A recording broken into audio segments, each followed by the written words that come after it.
और कौन सा व्रत करना चाहिए? तो आगे बता रहे हैं जन्माष्टमी का व्रत भी करना चाहिए। भाद्रे शीते निशीथे रोहिण्या मष्टमी तिथौ सिंहमर्के गते सौम्ये कृष्णो जातो विधुदये। सिंह राशि का सूर्य होने पर भाद्रपद मास के कृष्ण पक्ष की अष्टमी तिथि को रोहिणी नक्षत्र में अर्धरात्रि के समय चंद्रोदय होने पर शांत वातावरण में भगवान श्री कृष्ण कंस कारागृह में वसुदेव के यहाँ देवकी के गर्भ से प्रकट हुए। उस तिथि को भी प्रत्येक वैष्णव को श्री कृष्ण जन्माष्टमी का व्रत करना चाहिए। बहुत विनम्रता पूर्वक हम प्रार्थना कर रहे हैं, इसको अन्यथा न लिया जाए। सभी संप्रदायों में अच्छी बातें महापुरुषों ने, आचार्यों ने बताई हैं, लेकिन हमारे मूल आचार्य चरण जगतगुरु श्रीमदाद्य रामानंदाचार्य भगवान ने जैसी उदारता प्रकट की है वैसी उदारता अन्यत्र दिखाई नहीं पड़ती।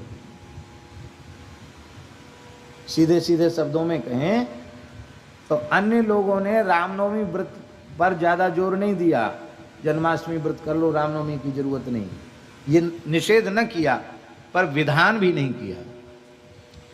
पर यहां जैसा उत्साह पूर्वक रामनवमी का व्रत करना चाहिए उसी उत्साह से कृष्ण जन्माष्टमी का व्रत करना चाहिए।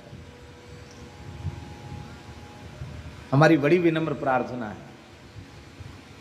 ये जो हमारे यहाँ वैरागियों में आरती स्तुति के समय जो कुछ बोला जाता है,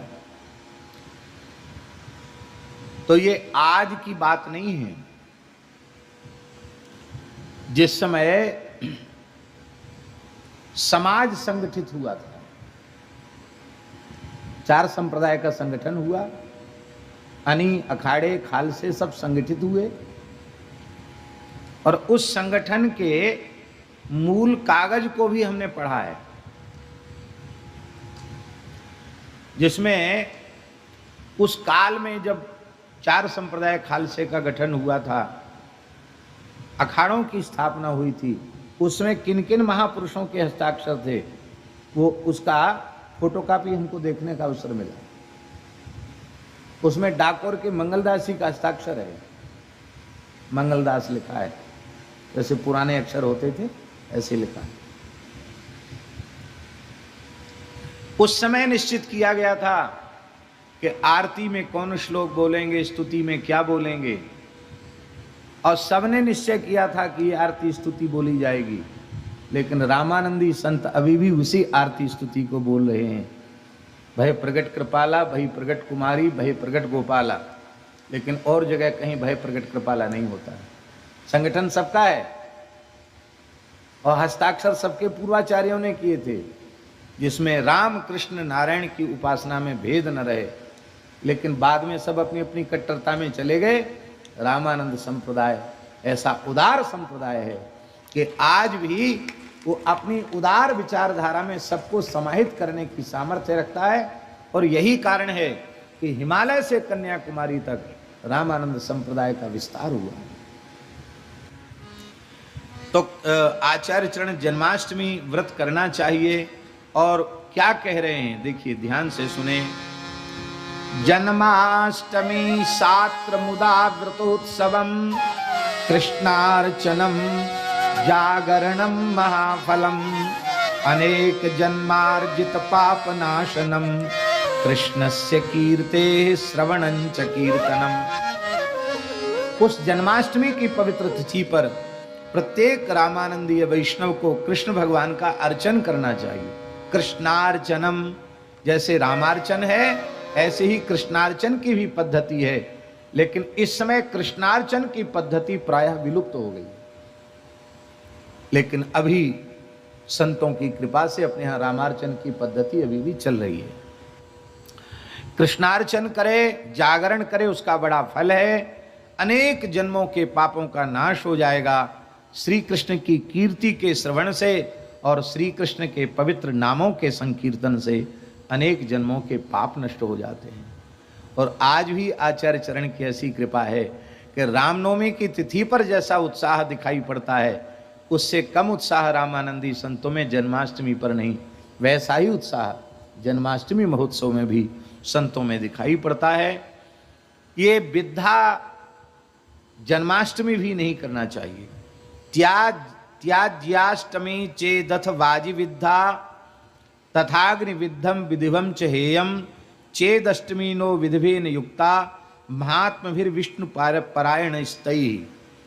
यदि सप्तमी के वेद से युक्त अष्टमी हो तो वह उपवास के लिए अत्यंत त्याज्य है। कृत्तिका नक्षत्र से युक्त रोहिणी हो तो वह रोहिणी नक्षत्र भी त्याज्य है। और सप्तमी वेद से रहित अष्टमी में कृत्तिका के वेद से रहित रोहिणी नक्षत्र हो तब तो कहना ही क्या है, वह प्रशस्त है और उसी तिथि में व्रत करना चाहिए। वैष्णव मताब्ज के अनुसार जन्माष्टमी निर्णय में सूर्योदय कालीन वेद ग्रहण किया जाता है और स्मार्त मत में जन्माष्टमी वेद मध्य रात्रि में माना जाता है। लेकिन श्री रामानंदाचार्य जी ने अरुणोदय के काल में, सूर्योदय के काल में वेद माना है। सूर्योदय के काल में यदि सप्तमी है और बाद में अष्टमी लग गई है तो वैष्णवों को व्रत नहीं करना चाहिए, आगे की तिथि में व्रत करे, लेकिन सप्तमी विद्या न करे।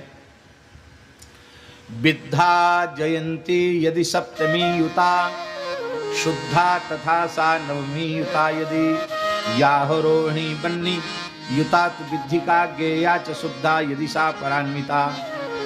कहते अष्टमी तिथि सप्तमी से युक्त होने पर विद्या कहलाती है और नवमी से युक्त होने पर वो शुद्धा कहलाती है। भले ही नवमी से युक्त हो जाए कोई बात नहीं, लेकिन शुद्धा करना चाहिए।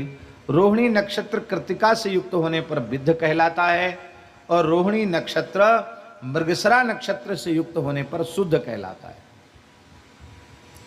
ब्रह्मवैवर्त पुराण में भी लिखा है कि सप्तमी से संयुक्त अष्टमी का त्याग करना चाहिए। वर्जनीया प्रयत्न सप्तमी सहिताष्टमी। अष्टमी तिथि में रोहिणी नक्षत्र पड़ जाए तो वो विशेष महात्म्य की हो जाती है, इसलिए रोहिणी नक्षत्र का भी आदर करना चाहिए। कृष्णाष्टम्याम भवेद यत्र कलयिका रोहिणी, यदि एक कला भी रोहिणी है तो जयंती नाम सा प्रोक्ता उपवेश्या प्रयत्न